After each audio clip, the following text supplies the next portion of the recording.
Good evening, everybody. I'm your host, Crystal. This is another edition of the 9 o'clock meltdown podcast. And over video, I have the extremely talented and very versatile Kevin Buck, also known as Kevin Buck, solo acoustic performer. Hello, sir.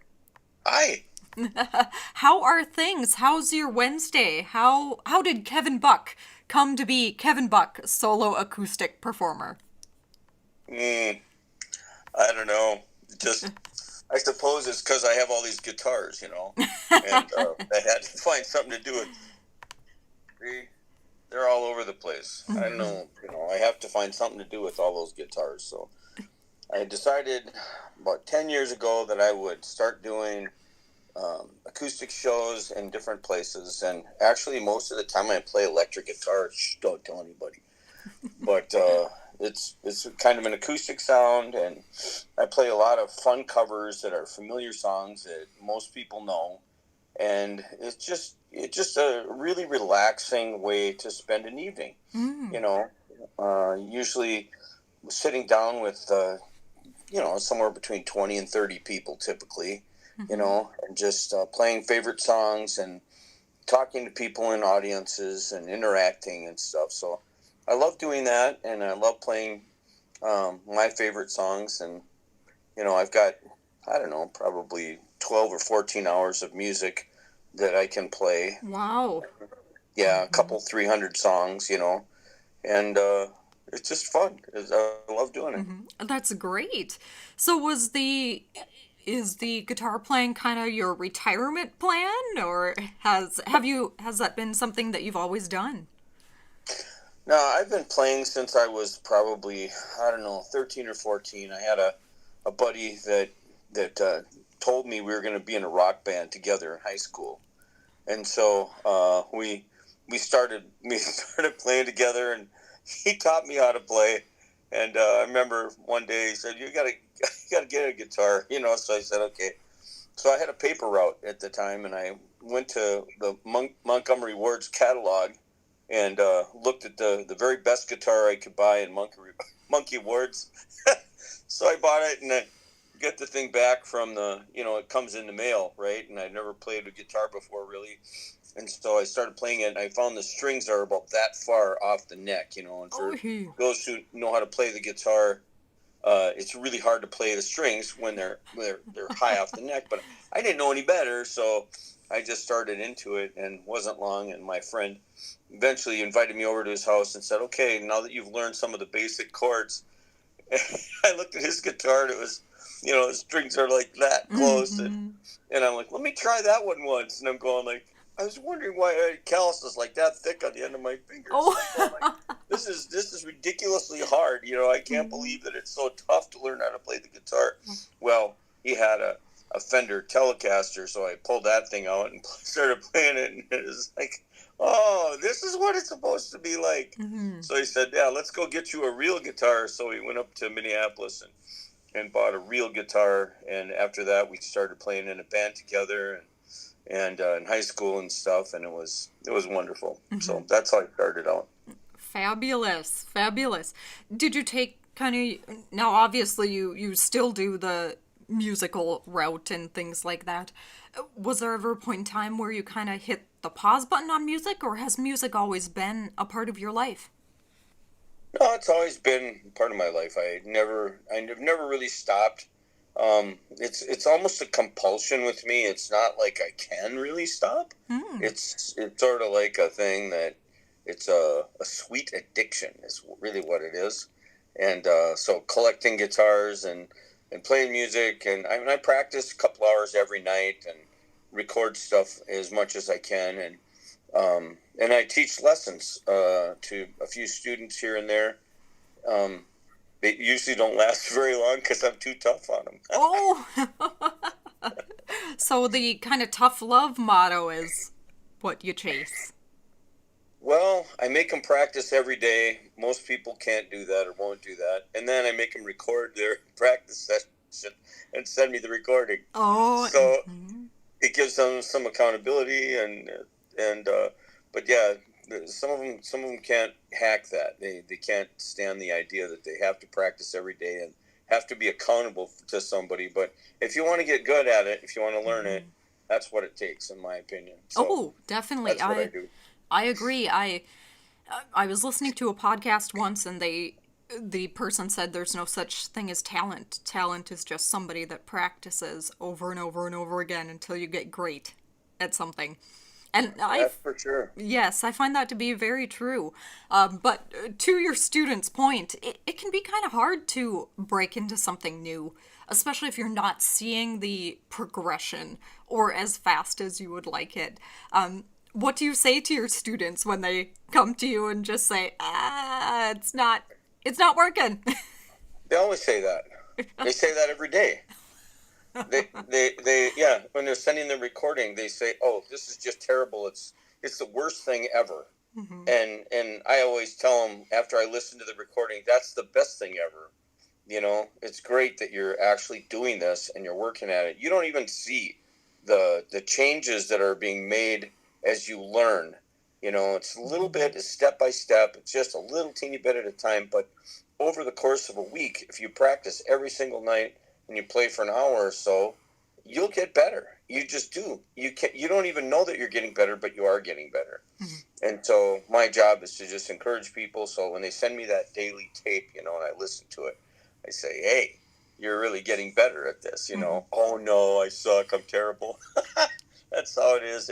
Every single student says the same thing. Yes, I've been a student off and on myself for many years, and yeah, that rings a bell with me. Oh, I suck. But nope, practice Yeah, makes perfect, is what they say. that's what they say. Fabulous. So, Kevin, sounds like you've been playing guitar and music's been a big part of your life for quite a long time now. That's absolutely fabulous. Usually, when I talk to people, they hit it really hard, they kind of take a rest period, and then they kind of go back and forth and sway. It doesn't sound like that happened with you. It sounds like it's kind of kept going and kept that fire going in your belly. Has there been kind of a progression or a change throughout your music styles throughout the years, or has it kind of always been pretty even? Yeah, I was really involved with church music for a lot of years, and I was a choir director at one time, Wow. and I was a youth director at a church, and helped kids quite a bit. And so, I don't know. I've always been involved in kind of in music in different ways, but the progression has been from very much. I was very conservative, very kind of, I don't know how to put it, just a good church guy, and I was the music director for many, many years. And so I kind of, at one point, I don't know, about 10 years ago, I just decided I wanted to get out and expand my sphere of music. I just hadn't been doing much except just church music, so I started just playing at like Spirit Mountain and different places. And pretty soon, I just kept developing the repertoire. But always, even in no matter where I play, I always want to try to encourage people. It's just kind of a thing that every single time there's something special that happens. There's somebody, who's profoundly impacted by the music. It's like it means something in their heart. It's not just they're not just listening to music. They're not just having a good time, but there's something that touches them deeply. And that's the kind of thing I love, that engagement when people get involved in the show, and they're bringing up their favorite songs, and they're kind of taking a walk down memory lane, and just experiencing what they had at one time, kind of thing. And it's just really gratifying to have somebody come up to you at the end and say, you just, like the other day, I had a couple lady said, "Well, we've got 6 children, and one of them's terribly abusive, and we just needed to get away. And tonight was our time to just kind of sit back and try to recapture our, a little bit of romance and enjoy one another's company." And she said, "You were all about that tonight. You made such a difference in our lives. We just so much appreciate it." And it's just really gratifying to know that the music is more than just performing songs. It's more than just entertaining. It's actually connecting with people and trying to, trying to be that positive light, that little bit of spark of hope, that people are looking for. And most music actually has, pretty cool messages, Mm-hmm. messages of love and hope and peace and truth and all those kind of things, good things. Mm-hmm. And so I try to focus my attention a lot on those kind of songs and bring those things forward. And sometimes people aren't listening, they're just chit chatting. They're having dinner together and they're talking and they're visiting, and the music is just a background, it's just an afterthought. But every once in a while I get lucky and I get to connect with somebody, Mm-hmm. That's what, for me, that's what makes it all worthwhile. Yes. Oh, Kevin, that's absolutely beautiful. And I can hear the passion in your voice when you talk about that kind of sense of community and connection. Is that kind of led you on the church music path for quite for many years, it sounds like. It did, and it's sort of like in church music, you have God that's sort of up here, and you have the Mm-hmm. people sort of that are. I'm doing this right here, down here, God up here, the people down here, and Mm-hmm. so the objective with music is to try to bring people and God together and let them experience one another. Kind of, I mean, Mm. that's sort of the role of music in church, is to try to draw people together, Oh, with the Lord. And it's just it's amazing to see that happen. And that's one of that worship experience is one of the greatest things that music can do. Music is just naturally a medium for worship. And even all ancient cultures used worship, not even Christian cultures necessarily, but mm-hmm.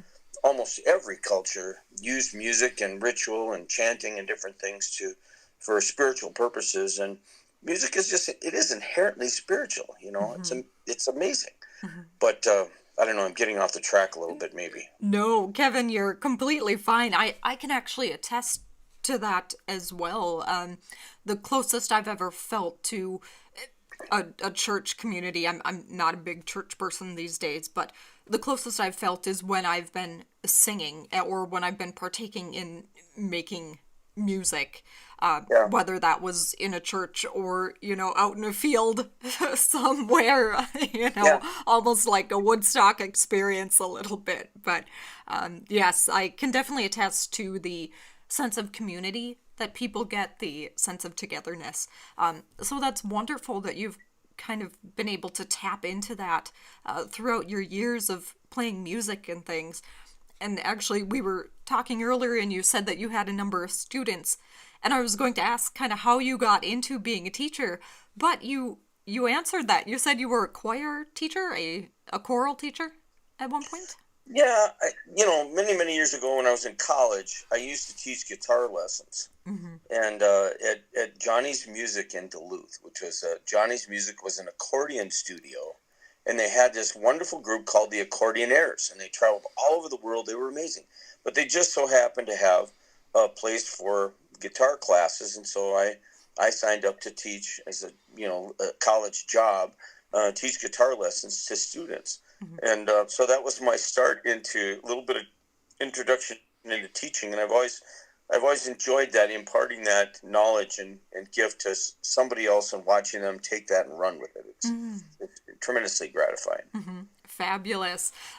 If we can kind of touch more on your teaching style, now you've spoken a lot about your faith and kind of how that translates into music and things like that, but you also do a lot of covers as well. So when your students come to you, do you gear more towards the acoustic side of things? I mean, I see that you've got a couple Stratocasters back there, and I kind of get the vibe that you're maybe a little more rock and roll than what you're letting on to, Yep. but Like that one is a sweet rock guitar. Yeah. yes, yes, that's very beautiful. No, but I play them like acoustics, and I bring the electrics out to venues, and I always have an acoustic and an electric, and Mm, I play both of mm-hmm.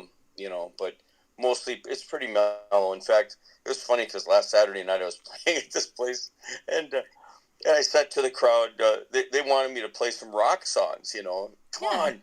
play something by AC/DC, and I can, I mean, I've got distortion and all that, but it's just me, so it doesn't really sound too hot. Oh.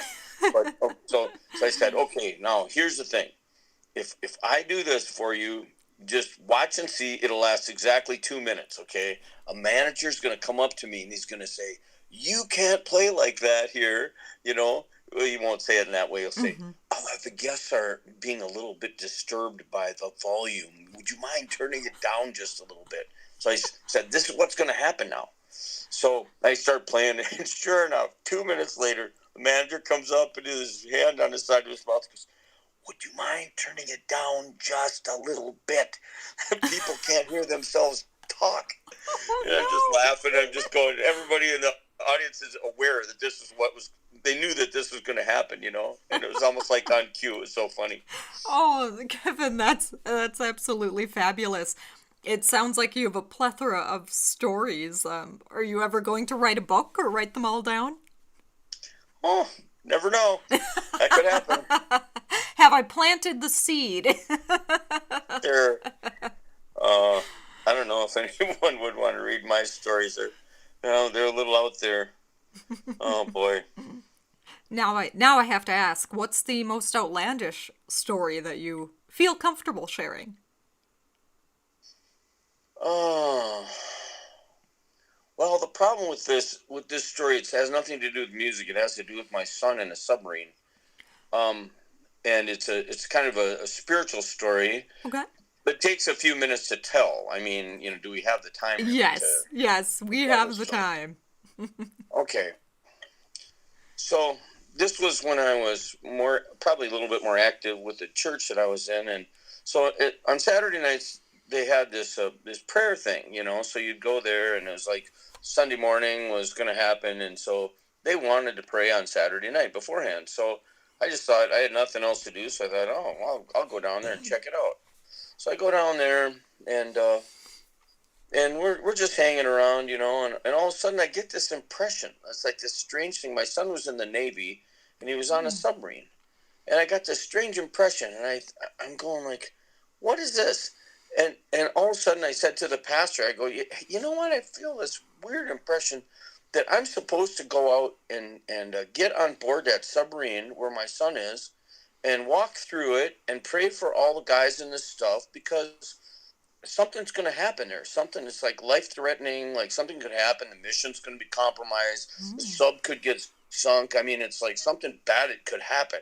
And I just felt like, it's not like I hear the voice of God speaking to me every day or something, but I heard this, like, not audible, but I heard this. I had this impression, this strong impression, like, go to the submarine. And so I call my son up and I tell him, hey, guess what?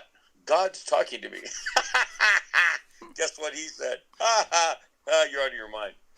And I said, so I just had this thing, I think I'm supposed to come out, and he's laughing. He's going, Dad, we're right in the middle of a nuclear, like a ballistic missile base. You can't just walk on and just go through the submarine. You can't go through the submarine and the stuff in the guys, and forget it. Just forget about it. Okay. So the next week I go there again on Saturday night, and I get the same thing. This time, the Lord whispers in my ear. He says, tell him you're going to have lunch with the captain. And I said, okay. I called him up and I said, hey, I'm supposed to walk through the submarine and pray for the stuff in the guys, and I'm going to have lunch with the captain, by the way. And he goes, no, don't you dare call the Navy and ask to have lunch with the captain of the submarine. That would not work good for me. And I said, okay, well, I must be just like imagining stuff. So a couple weeks later, I get a call. He says, hey, Dad, guess what? We're in San Diego, and the security here isn't as secure as it was in Washington. So if you come like tomorrow, you can get on the submarine.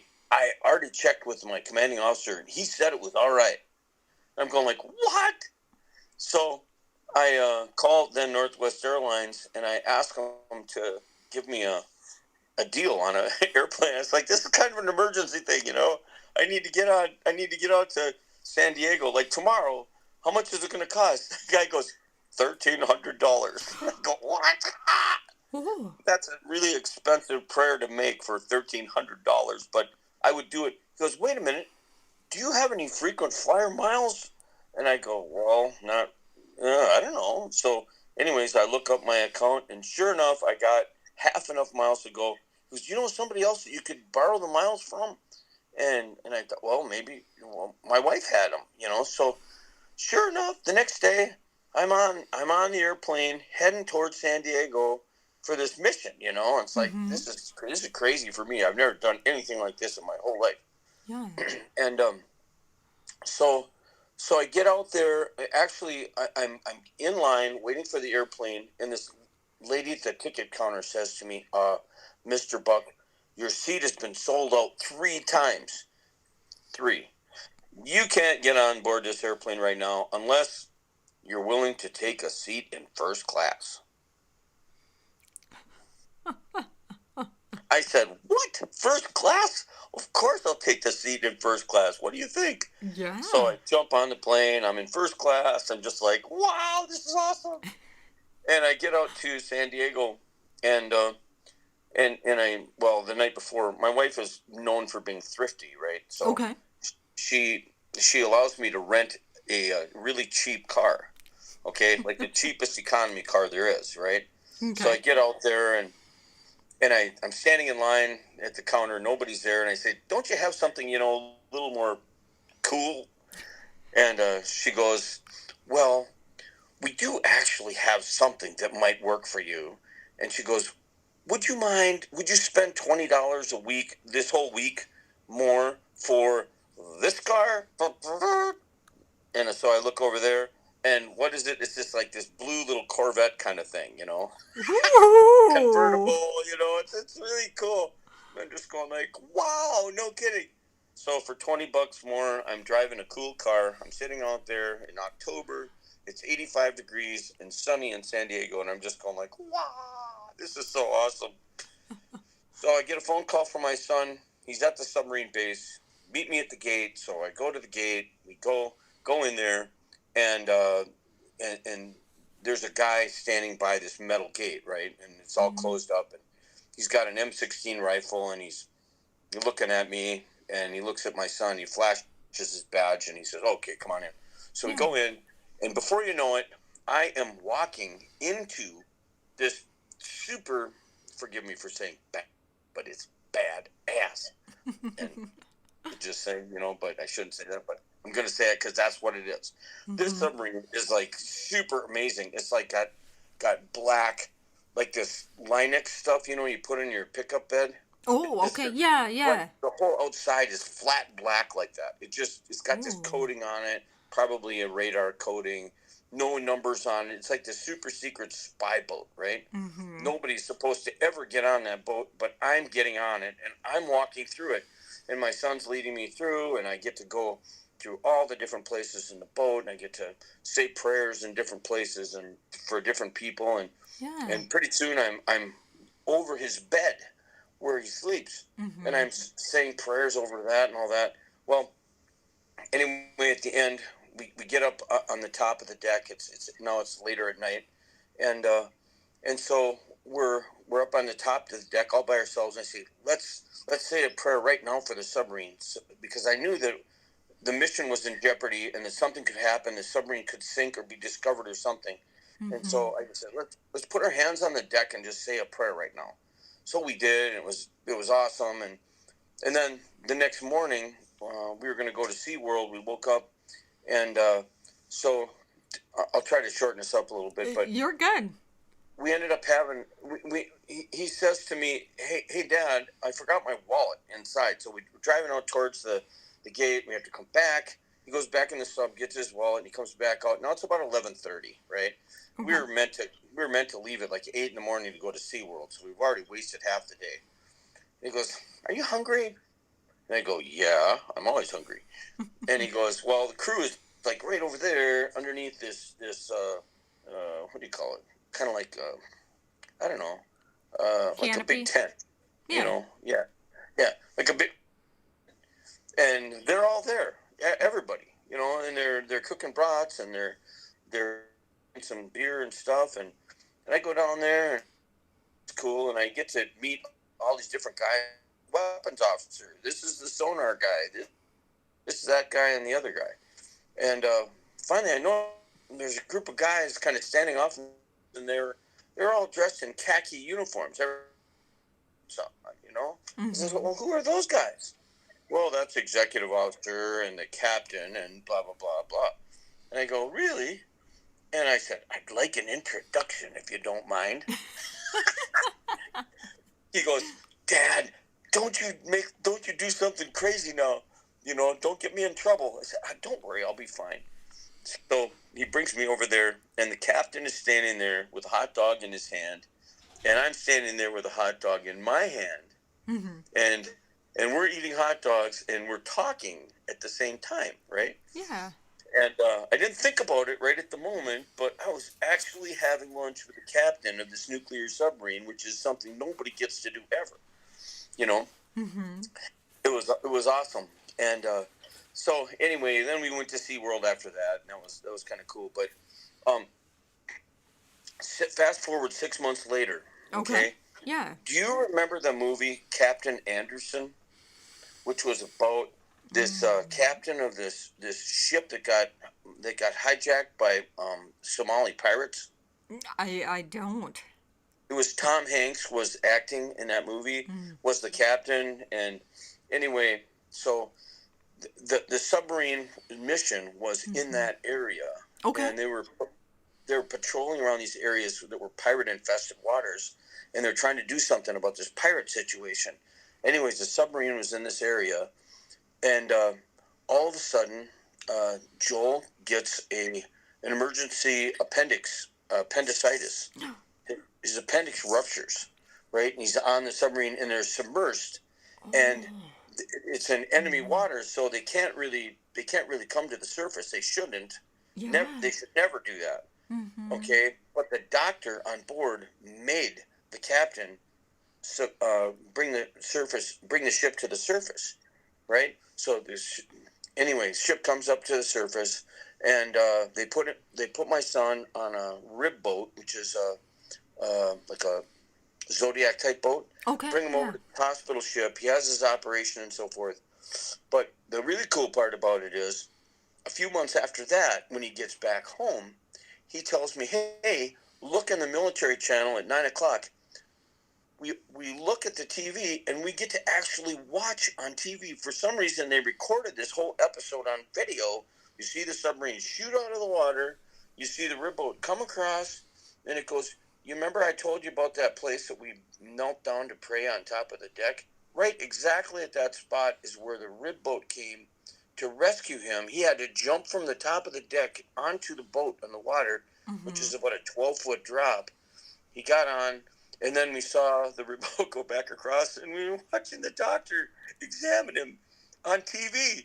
And I just thought, this is the craziest thing I've ever seen. Wow. So Wow. anyway, the Mm-hmm. moral of the story is, when you have a intuition about a family member or a friend, and you think this is the craziest thing ever, it might just not be. It might mean the difference between somebody's life and death, because what I didn't know is that somebody could have died, and namely it was him, my son, Mm-hmm.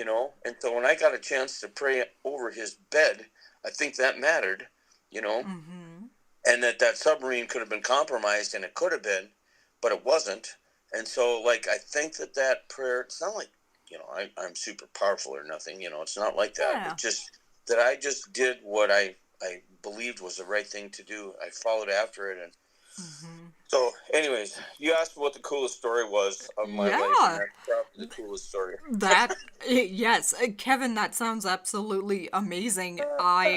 In my 35 years of existence, I cannot top that at all. Maybe one day, Oh, but I don't think I can either, and I don't know as though I'd want to. Uh, it's just an amazing Mhm. happened, and it's just a serendipity thing. Right, right, definitely. So Kevin, You're a musician, you're a teacher, you're a facilitator of prayer and positivity. What else can I add to this list, sir? Oh, sir, I'm also old. No, I say sir out of respect, not because you're old. No, I know. I'm just kidding. I don't know. I've been a small business owner and entrepreneur for 5 years, and so Mhm. as I get to the end of my career, about what I want to do after that in retirement, and really do just love to play music and sing songs, and more than anything, try to encourage people that life is worth living, and people are worth investing in. Mhm. And love is worth it's worth giving yourself away for love. Mm. Music says that all the time, Mhm. and I believe in that too. Yeah. Oh, fabulous, Kevin. Fabulous. So, Kevin, are you hoping to put any of your music to CD? Do you have any recordings, or are you just strictly a live performer? No, I do have a website. It's kevinbuckmusic.com. Mm-hmm. And I have a Facebook presence, Kevin Buck Solo Acoustic Musician. You can follow me there. My different venues where I'm playing show up there. I've got little posters and stuff that you can look at. And uh, yeah, I mean, I do have recordings on there. I've got a YouTube channel that I'm working on, putting up recordings. I'm trying to do 1 or 2 recordings a month, Mm-hmm. and I just keep kind of putting them up there. And they're really simple. I mean, I just play the guitar. It's just kind of me and the guitar. I try Mm-hmm. not to overproduce them with drums and keyboards and all that other stuff, and just try to keep it simple the way I do it live. And I hope that people enjoy that. Mm-hmm. Oh, absolutely fabulous. Kevin, thank you so much for taking time out of your busy schedule, your entrepreneurial schedule and your music schedule to talk with me in the wider world about Kevin Buck, solo acoustic performer. Absolutely Uh, fabulous. And Kevin, if someone's interested in taking lessons from you, is all your information on your website? yeah, and probably the easiest way to get a hold of me is by email, and my email is really super simple. It's Kevin Buck, like Buck, musician at gmail.com. All right. So if somebody wants to pursue that further, just know that I'm a terrible tyrant as a teacher. You know. I don't think so. Not after the few stories that you've shared. I don't think tyrant is in the vocabulary for you.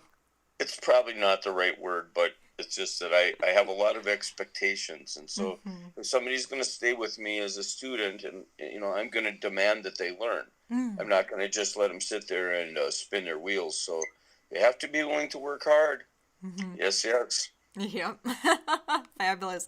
Kevin, thank you so much. And this will not be the last time we talk, sir. Have a fabulous evening, and we'll talk soon. Thank you very much. It's been Yes. a blast. Thank you.